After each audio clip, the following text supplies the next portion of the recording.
नीलकंठ की ये 4 बातें अपने जीवन में उतार लो। बड़े से बड़ी मुश्किल से भी तुम बच जाओगे। कैसी भी हालात हो, कोई भी समस्या हो, तुम्हारा कुछ नहीं बिगाड़ पाएगी। प्यारे दर्शकों, आज हम आपके लिए एक बहुत ही प्रेरणादायक कहानी लेकर आए हैं। यह कहानी आपके जीवन को खुशहाल बना देगी। कैसी भी जीवन में परिस्थितियां हो, कितना बड़ा दुख का पहाड़ हो, कैसी भी स्थिति में आप फंस गए हो, नीलकंठ की इन 4 बातों को अगर आप याद रखोगे तो जीवन में बड़ी से बड़ी मुश्किल का सामना भी आसानी से कर लोगे। कोई भी मुश्किल तुम्हारा रास्ता नहीं रोक पाएगी। ये 4 बातें आपके लिए जानना बेहद ज़रूरी है। कोई भी तुम्हारा दुश्मन तुम्हारा कुछ नहीं बिगाड़ पाएगा। तो प्यारे दर्शकों, इससे पहले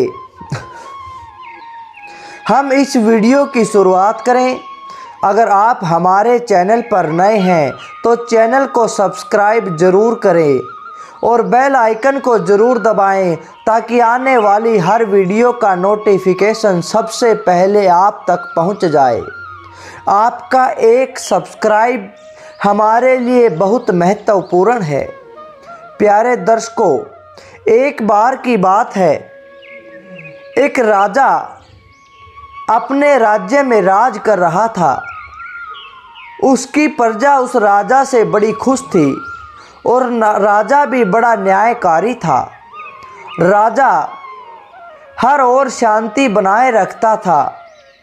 किसी भी दुश्मन से वह नहीं डरता था। वह बड़ा दयालु था। उसने अनेक बाग लगवाए थे। उसे पेड़ों से बड़ा ही प्यार था। उस राजा ने अपने बाग में कुछ सिपाही भी तैनात किए थे ताकि प्रजा में से कोई भी व्यक्ति उस बाग के अंदर न घुस पाए। उन बाग को वह खास निगरानी में रखता था। बाग के अंदर आम आदमी नहीं आ सकता था। उस बाग का माली उस बाग का विशेष ध्यान रखता था।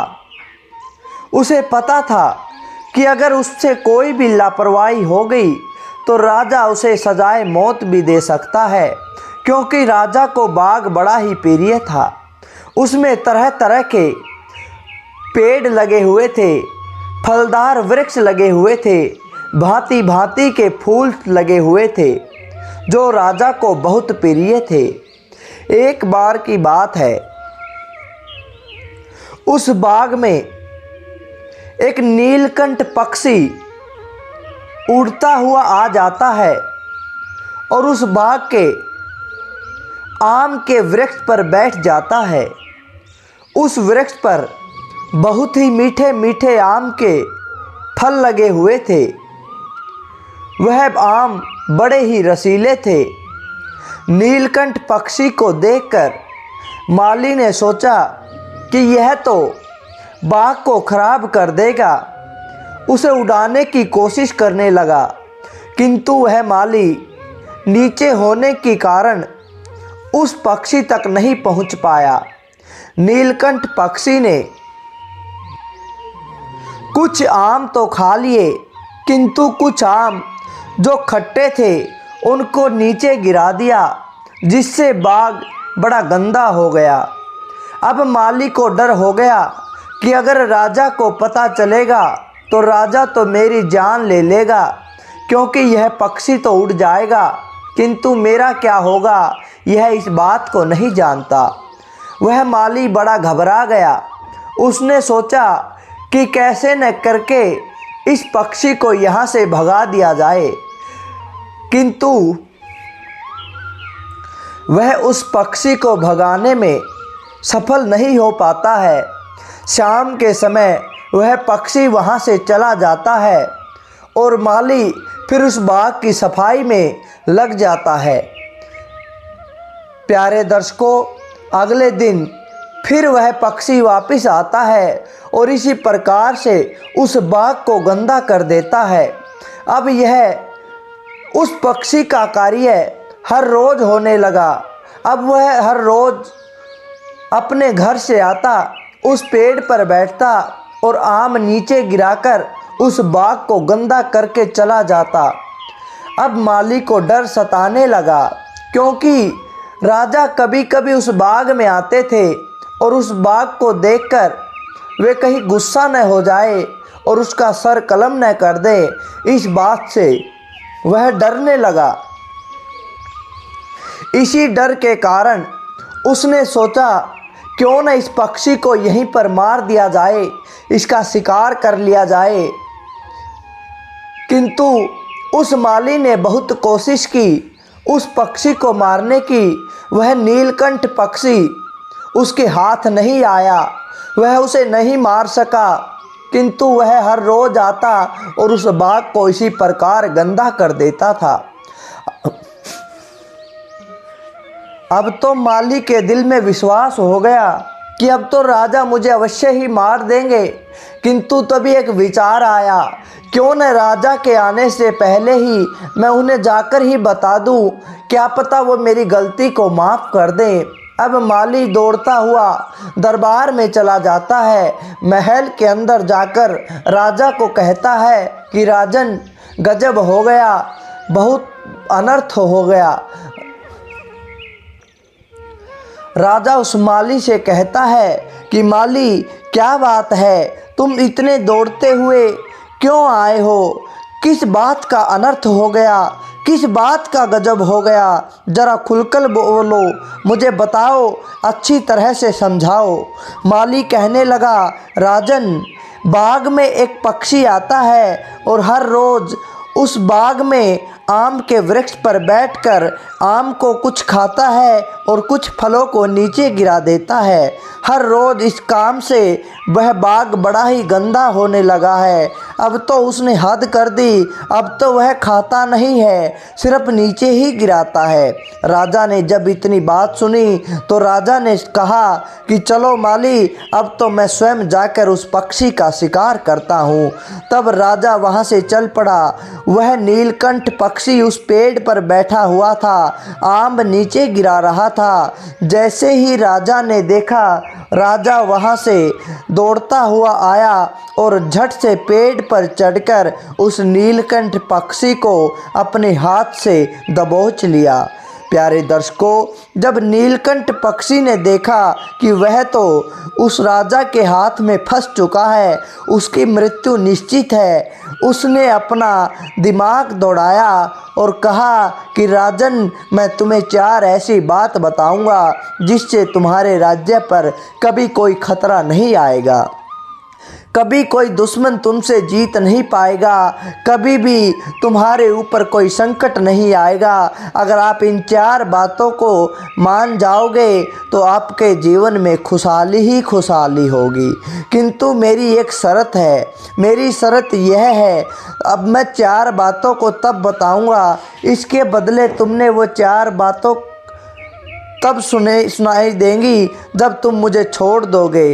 राजा ने कहा, ठीक है, मैं तुम्हें छोड़ दूंगा, किंतु तुम मुझे 4 बातें वो ज़रूर बताओ। तब नीलकंठ पक्षी कहता है कि राजन, पहली बात तो यह है कि कभी भी किसी दूसरे की बात पर बिना सोचे समझे विश्वास नहीं करना चाहिए। कभी भी किसी दूसरे की बात को ऐसे ही नहीं मान लेना चाहिए। क्या पता वह तुम्हारा अपना होने का ढोंग कर रहा हो और वह तुम्हारा असली दुश्मन हो। इसलिए कभी भी कोई भी बात, कोई भी फैसला बिना सोचे समझे नहीं करना चाहिए।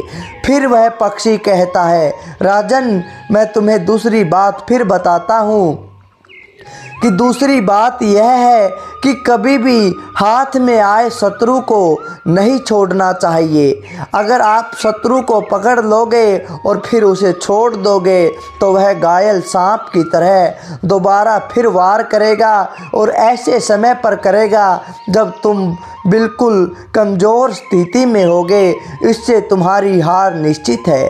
तब नीलकंठ पक्षी कहने लगा कि राजन, मैं तीसरी बात यह बताता हूँ कि कभी भी जीवन में जो कुछ बीत गया, जो गलती हो गई, उसका पछतावा मत करो, किंतु उस गलती से सबक लो कि भविष्य में कभी भी ऐसी गलती ना हो। चौथी बात बताने से पहले नीलकंठ पक्षी ने कहा कि राजन, आपने मेरी गर्दन पकड़ी हुई है और मेरा गला घुटने लगा है, मैं मर भी सकता हूँ। आप पहले मुझे ढीला छोड़ दें ताकि मैं चैन की सांस ले सकूँ। राजा ने नीलकंठ पक्षी को ढीला छोड़ दिया। तभी नीलकंठ पक्षी उसके हाथ से निकलकर ऊपर पेड़ की डाल पर जा बैठा और ऊपर जाते ही बोला, राजन देखा, अब तो मैं तुम्हारे चंगुल से निकल गया, अब मैं आम भी खाऊंगा और नीचे भी गिराऊंगा। इतनी बात सुनते ही राजा ने कहा कि मैं तुम्हें दोबारा नहीं छोड़ूंगा, एक बार मेरे हाथ तो आ जा। इतनी बात सुनते ही नीलकंठ पक्षी ने कहा कि राजन, मैंने तुम्हें 3 बात तो बताई हैं, लेकिन चौथी बात तो रह गई। चौथी बात मैं तुम्हें बताता हूँ कि जो कुछ भी मैंने बताया है, चौथी बात यह है कि जीवन में इन 3 बातों को सुनने की बजाय, ज्ञान को सुनने की बजाय उसे जीवन में उतारना भी चाहिए, उसे अमल में लाना भी चाहिए। मैंने तुमसे कहा था ना कि कभी भी किसी बात को बिना सोचे समझे उस बात को नहीं मानना चाहिए। मैंने तुमसे कहा कि अपना हाथ को ढीला करो, मेरी गर्दन टूटने वाली है, मेरा दम घुटने वाला है। तुमने बिना सोचे समझे इस बात को मान लिया और तुमने हाथ आए हुए दुश्मन को छोड़ दिया।